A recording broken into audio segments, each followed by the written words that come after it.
Bapak yang bekerja dalam bidang DKP. Salah satunya yaitu teknik menyablon. Selamat pagi Bapak, boleh Bapak memperkenalkan nama Bapak terlebih dahulu? Nama Bapak adalah Ahmad Syarifudin As-Salim. Nama panggilannya Al. Oke, baik.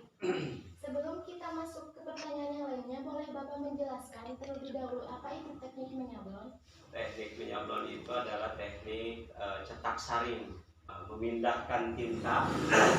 Nah, seperti ini tintanya dipindahkan dengan alat tertentu sehingga pindah ke media sablon, yaitu berupa kaos, tas, dan sebagainya. Nah, itu teknik yang disebut dengan sablon.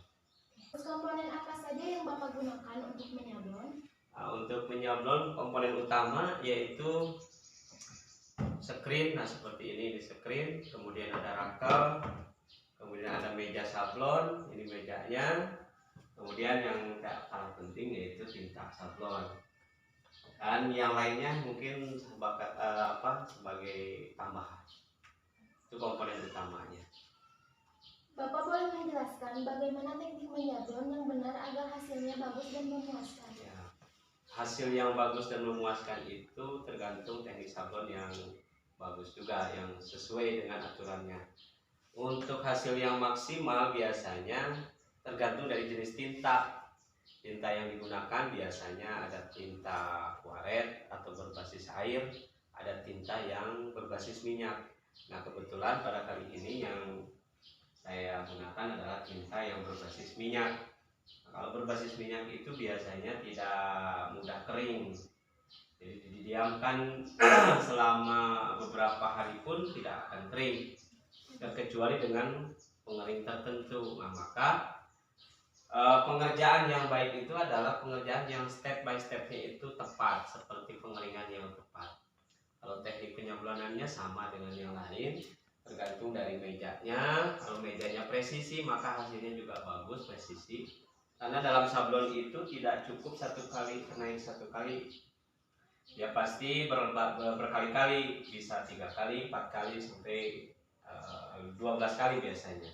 Tergantung dari jenis sablonnya, teknik sablonnya.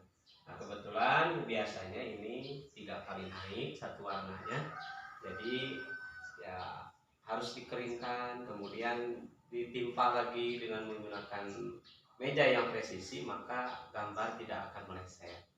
Nah, itu bisa berakibat pada pelanggan pun akan merasa puas. Seperti itulah kira-kira.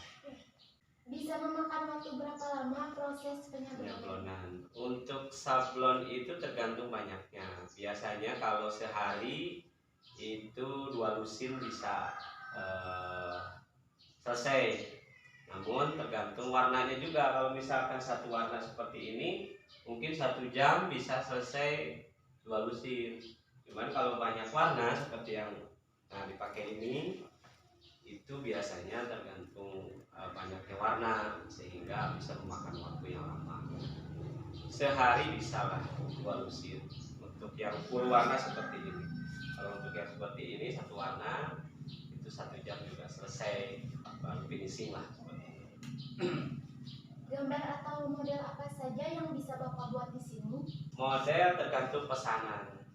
Ada yang jenis vektor, nah seperti ini jenis vektor. Nah, ini jenis vektor. Ada jenis separasi, seperti gambar yang dipakai ini jenis separasi. Kalau yang di atas itu jenis vektor. Jadi ada 2 jenis, tergantung pemesanannya. Nah, biasanya memang kebanyakan yang vektor, jenis vektor itu biasanya. Apakah ada bagian tersulit dalam teknik menyablon? Dalam teknik menyablon yang tersulit adalah mendesain. Nah, dari gambar kemudian diubah menjadi film negatif dan diterapkan pada screen. Nah, itu punya teknik tersendiri. Istilahnya adalah cabut warna. Kalau misalkan gambar ada banyak warna, maka ada teknik tersendiri untuk cabut warna. Nah, itu bagian yang tersulit. Seperti misalnya yang dipakai ini dari berbagai warna, cuman ya ada tekniknya sehingga yang digunakan tintanya tidak banyak. seperti itu. Nah itu memang yang kesulitan, masih kesulitan. Tapi kalau untuk jenis vektor seperti ini, apalagi satu warna, saya kira mudah dan gampang seperti itu. Untuk baju yang sudah Bapak produksi, banyak biasanya menjual baju tersebut di mana? Untuk kaos pasarnya ya sekitaran sini.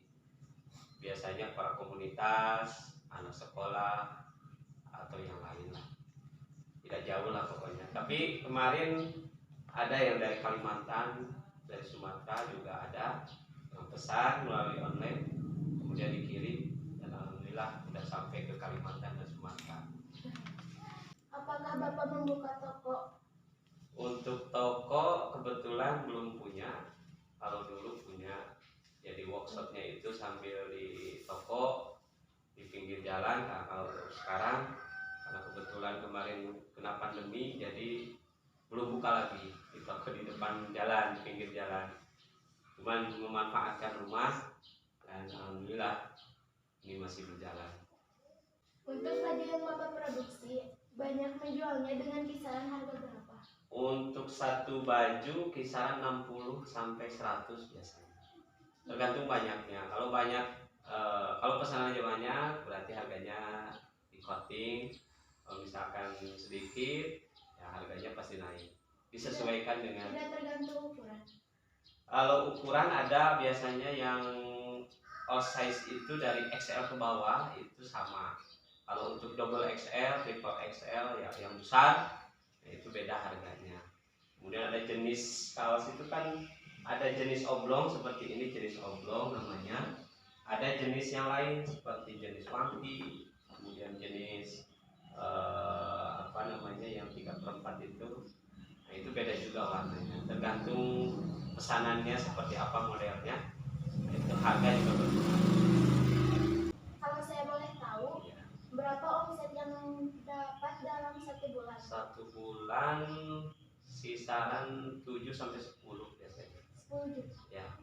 Untuk baju yang Bapak sablon, apakah Bapak menjahit sendiri atau bekerja sama dengan perusahaan lain? Kebetulan karena masih keterbatasan dalam alat, maka Bapak melaksanakan kegiatan ini bekerja sama dengan orang lain. Kebetulan ngambil barangnya di Bandung yang sudah terpercaya, dikirim, dan di sini tempat atau proses penyablonan baru dilaksanakan. Seperti itulah kira-kira. Kalau semisalkan Bapak membutuhkan karyawan, bagaimana cara perekrutannya?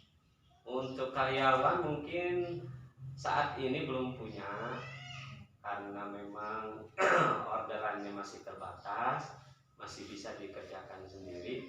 Tetapi kalau ke depan mungkin proses perekrutan itu tergantung dari kebutuhan. Ada misalnya di bagian desain, di bagian eksekusi seperti di proses penyablonan, atau mungkin bagian pemasaran, tergantung nanti kebutuhan saja biasanya. Seperti itu. Kenapa Bapak memilih pekerjaan dalam bidang ini?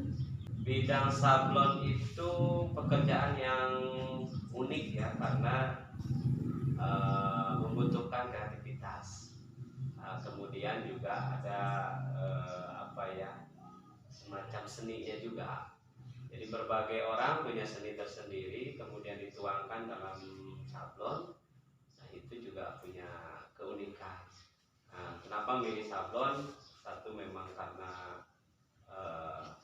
menyenangkan, bisa membuat gambar, bisa menuangkan ide, kemudian juga ya yang pasti menghasilkan. Seperti itulah. Dan banyak produk yang bisa disablon sebenarnya. Bukan hanya kaos, ada jenis yang lain seperti peralatan, perabotan itu juga masih bisa disablon. Cuman jenis sablonnya yang berbeda. Tapi prinsipnya sama, disablon juga. Itulah dalam sablon itu seperti itu. Baik, terima kasih Bapak. Sama-sama. Mudah-mudahan bermanfaat. Ya, Bapak. Baik, wawancara kali ini saya akhiri dengan Assalamualaikum warahmatullahi wabarakatuh.